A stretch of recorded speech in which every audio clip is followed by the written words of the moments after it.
दोस्तों, बहुत बहुत स्वागत है मेरे YouTube channel expression Anuradha Singh पर। और आज मैं बात करने वाली हूँ खान सर की, जो कि अपनी बात को बहुत सच्चाई और साफगोई से किसी के भी सामने कह देते हैं। अभी रिसेंटली मैंने KBC का एपिसोड देखा जिसमें खान सर आए हुए थे और उन्होंने लड़कियों की शिक्षा के बारे में एक वाकया सुनाया। उन्होंने बताया कि उनके यहाँ जब बैच में पढ़ाई हो जाती है तो सबसे पहले लड़कियों को जाने के लिए कहा जाता है, और उसमें उन्होंने देखा कि एक लड़की ने अपने पूरे बाल शेव ऑफ करा रखे थे, यानी कि सिर गंजा करा रखा था। तो उन्होंने उस लड़की को बुला के ये पूछा कि आपने ये बाल क्यों कटवाए। तो उसने ये बताया कि उसके माता पिता जबरदस्ती उसकी शादी कर रहे हैं, इसलिए उसने अपने बाल ही कटवा दिए ताकि कुछ दिनों तक उसकी शादी ना हो सके। बड़ा भावुक करने वाला वाकया था। और उसके बाद उन्होंने जो बात कही उससे तो मेरी आंख में आंसू ही आ गए। उन्होंने कहा कि पता नहीं क्यों माता पिता लड़कियों की शादी के लिए उनके पीछे पड़े रहते हैं और उन्हें पढ़ने नहीं देते, उन्हें आगे बढ़ने नहीं देते। और कौन कहता है कि कफन सफेद रंग का होता है? मैंने तो लाल रंग में भी लड़कियों की लाशों को जाते हुए देखा है।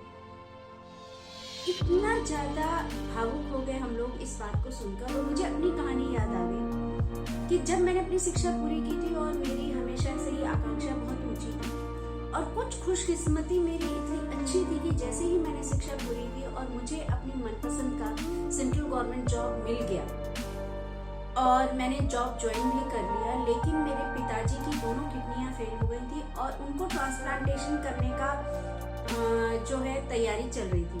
और कहीं ना कहीं मेरे पिताजी को ये लगा कि वो बचेंगे नहीं, और इसलिए उन्होंने तय किया कि वो मेरी शादी कर देंगे, क्योंकि उन्हें चिंता थी कि अगर शादी नहीं की और मुझे कुछ हो गया तो मेरी बेटी का क्या होगा। और उन्होंने मेरे परिवार में शादी तय की, जिन्होंने दिखाने के लिए कहा कि उन्हें नौकरी वाली लड़की नहीं चाहिए। और मेरे पिताजी ने मुझसे कहा कि तुम नौकरी छोड़ दो, मैंने नौकरी छोड़ दी। अब आप देखिए उसके बाद क्या होता है कि मेरी शादी हो जाती है, 4-5 साल तक मैं जॉब नहीं कर पाई, मेरा करियर पीछे चला गया।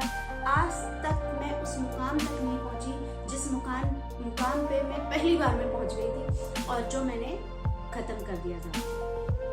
तो कहते हैं ना कि अगर आपके पास थाली आ जाए और जिसमें 56 भोग रखें और अगर आप उस थाली को ठुकरा दें तो शायद आपको कभी भी वैसा भोजन दोबारा नहीं मिलेगा। मुझे ऐसा ही लगता है, क्योंकि आज तक मुझे उतना अच्छा मौका, वो अपॉर्चुनिटी दोबारा नहीं मिली। तो जिंदगी में अपॉर्चुनिटी बहुत कम मिलती है, हर अपॉर्चुनिटी को हमें ग्रैब कर लेना चाहिए। ये सच है कि शादी कोई ऑक्सीजन नहीं है, ना ही कोई ऐसा सांस लेने के लिए कि बिना शादी के आप सांस नहीं ले पाओगे। लड़कियों को शादी इतनी जरूरी नहीं है कि वो अगर शादी नहीं करेंगी तो जीवन नहीं काट सकती।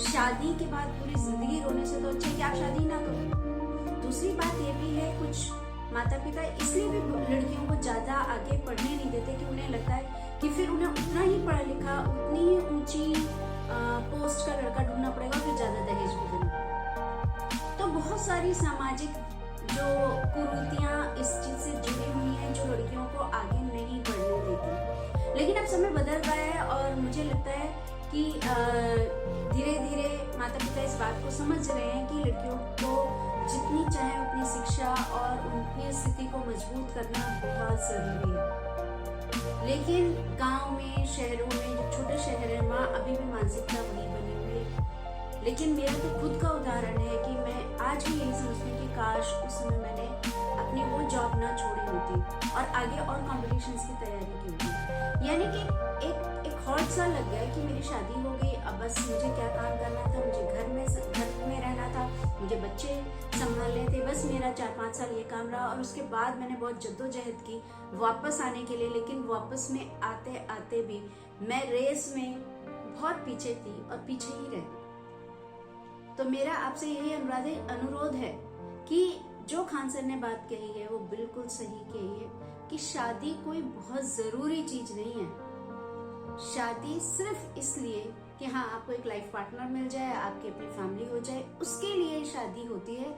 शादी कोई बहुत जरूरी चीज नहीं है जिसके लिए इंसान अपना अस्तित्व, अपनी पहचान और अपनी आकांक्षाएं सबका गला घोट दे, मुझे नहीं लगता। और मुझे आशा है कि खान सर का ये मैसेज बहुत लोगों को समझ में आएगा और वो अपनी लड़कियों को पूरा मौका देंगे। बहुत बहुत धन्यवाद।